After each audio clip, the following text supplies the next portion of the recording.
Om Swastiastu, Om Wigenamastu Namasidem, Umat Hindu, Sedharma Sarang Sanmi, Sani Banget Wang Yang Titiang. Saat ini Titiang akan melanjutkan seri Upekara, dan kali ini adalah tentang bagaimana cara membuat ketipat pengambian. Jadi tipat pengambian itu kita akan membutuhkan 2 lembar janur. Nah, 2 lembar janur ini, yang pertama kita harus tues seperti niki. Nah, janur ini kita belah seperti niki.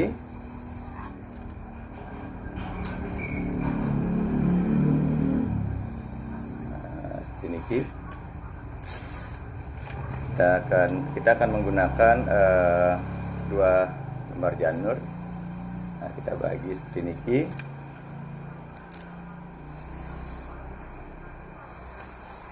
Nah, 2 bagian ini, Mas Dharma Sarang Sami, ya, kita sudah dapatkan 4 lembar bagian daripada janur niki. Yang pertama yang kita harus buat adalah mengulat niki seperti niki, anyam seperti niki. Kita buat bucu 2 kali, 1, 2. Nah, niki sudah, ini dasar yang pertama.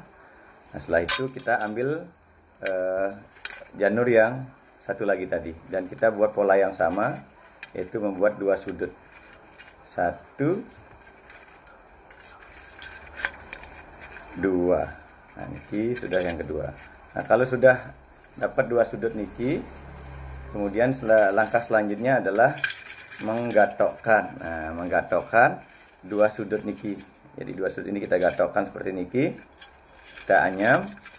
Kemudian kita buat, setelah kita ranyam seperti ini, kita buat sudut sekali saja, 1. Nah, seperti niki kita buat sudut. Kemudian masing-masing ujungnya niki kita bawa ke ujung atas daripada pangkal daripada busung ini. Nah, kita masukkan, di sana sudah ada paket tempat rumahnya.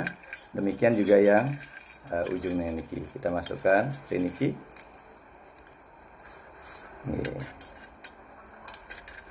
Kita masukkan seperti niki. Nah, ini baru sebelah. Kemudian yang sebelahnya juga kita lakukan hal yang sama, yaitu kita anyam seperti niki. Anyam seperti niki, dan kita buatkan sudut sekali lagi. Kita buatkan sudut. Kemudian kita cari ujung tadi yang sudah ada awalnya. Nah, kita gatokkan ke sini. Nah, kita gatokkan seperti niki. Kita gatokkan seperti niki. Demikian juga yang sebelahnya. Kalau ini sudah dianyam seperti niki, kita sudah dapat separuh daripada tipat pengambian niki. Kemudian langkah yang berikutnya adalah, nah, ini bagian pangkal daripada pengambian tadi. Ini bagian pangkalnya. Kita robek. Kita robek dia seperti niki. Demikian juga yang niki. Nah, setelah niki kita gatokkan kembali, kita anyam seperti niki. Nah, kemudian kita buatkan sudutnya sekali saja. Nah, sekali saja. Setelah itu kita bawa ke ujung yang di ujung yang ininya. Kita bawa ujung ke sininya. Nah, niki sudah ada rumahnya. Tinggal masukkan saja, sudah ada slotnya. Ke pojokan. Nah, ini seperti niki. Nah, demikian juga ujung yang niki, kita bawa ke ujungnya.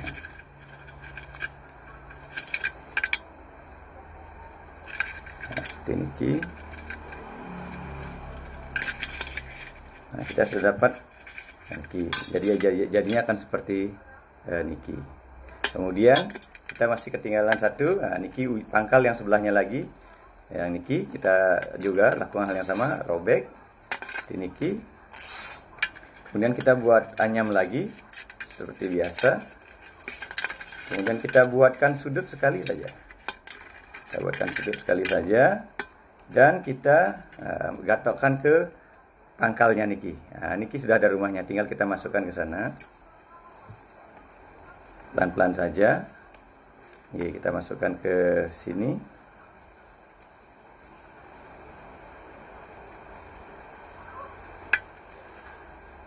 Ini sudah ada rumahnya. Sudah ada rumahnya. Dan yang satunya lagi, yang robekan yang kedua tadi kita juga masukkan untuk mencari rumahnya, sudah ada.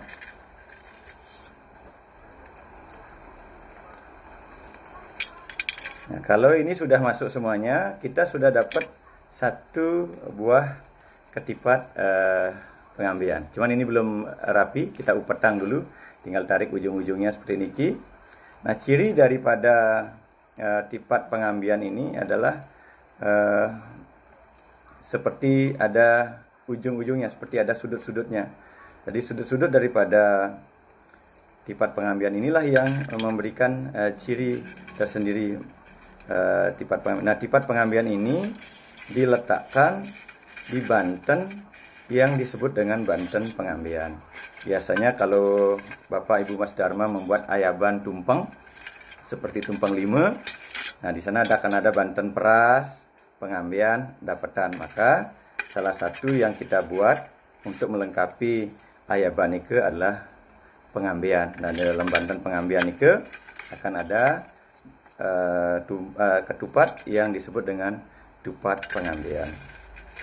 Secara filosofi, pengambian atau banten pengambian adalah merupakan banten yang memiliki tujuan khusus agar kita bisa dijaga, ya, diambil gitu, dijaga sehingga kita bisa terhindar dari hal-hal yang sifatnya negatif, terutama musuh yang ada dalam diri kita yang disebut dengan sadripu. Itu sebabnya kenapa tipat pengambian ini diperuntukkan untuk menjaga kita dari sadripu. Dan penjagaan itu disebut dengan raksa banda atau catur raksa. Nah, itu sebabnya kenapa tipat pengambian ini memiliki sudut 4, 1, 2, 3, 4. Agar orang yang ditatabin nanti atau tipat pengambian ini dalam rangka untuk menghindarkan kita dari sadripu, dan kita diberikan rasa perlindungan atau catur raksa. Nah, ciri khas yang lainnya dari tipat pengambian ini ada kakinya. Nah, ini ada kakinya, kita buat ngulat kakinya seperti ini. Kita setelah teranyam, kita bisa ikat dia seperti ini. Nah, ini sudah dapat satu kaki daripada tipat pengambian. Caranya adalah dengan menganyam ujung-ujungnya niki, kemudian kita masukkan seperti niki. Nah, ini sudah dapat kakinya. Nah, demikian. Jadi fungsi daripada tipat pengambian ini yaitu seperti tadi saya bilang, jadi untuk menghindarkan kita dari musuh yang ada dalam diri kita, dan kita memohon agar kita diambil, dijaga, atau disebut dengan diraksa. Itu sebabnya dibuat 4 sudut niki agar kita diberikan perlindungan berupa catur raksa. Itu rasa aman, rasa tenang, rasa damai, senantiasa bisa berpikir positif, dan sebagainya. Demikian ini kita bikin kakinya yang ketiga.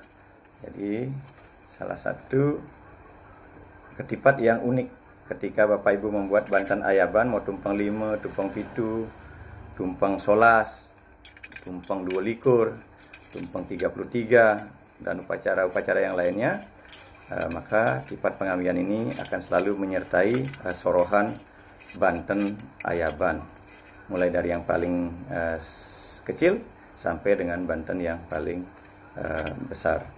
Nah, setelah kaki-kakinya kita buat seperti niki, Bapak Ibu Mas Dharma sareng sami, setelah kaki-kakinya dibuat, nah ini agar untuk rapinya kita bisa potong ujung-ujungnya seperti niki. 1, 2, 4, kita potong. Nah, kita sudah dapat satu buah yang disebut dengan tipat pengambian dengan 4 raksanya, kemudian di 4 penjuru arah mata angin, ya, kita dilindungi, Akase Pertiwi kita dilindungi, dan kita diberikan anugerah untuk dapat mengendalikan sadripu kita. Seperti halnya ketupat yang lainnya, maka ketupat ini diisi beras yang bersih, kemudian dilab-lab. Jangan sampai ketupat itu hanya diisi nasi, apalagi hanya dikasih arwan, apalagi hanya kulitnya saja direbus kemudian dikasih nasi. Itu bukan ketupat namanya. Yang namanya ketupat adalah diisi beras yang bersih, kemudian direbus sampai masak. Nanti diletakkan di dalam banten yang disebut dengan banten pengambian. Demikian dapat saya jelaskan seri upekara kali ini, yaitu ketipat pengambian. Semoga bermanfaat untuk kita semuanya. Titiang Sinap dengan puja Paramusanti. Om Santi Santi Santi Om.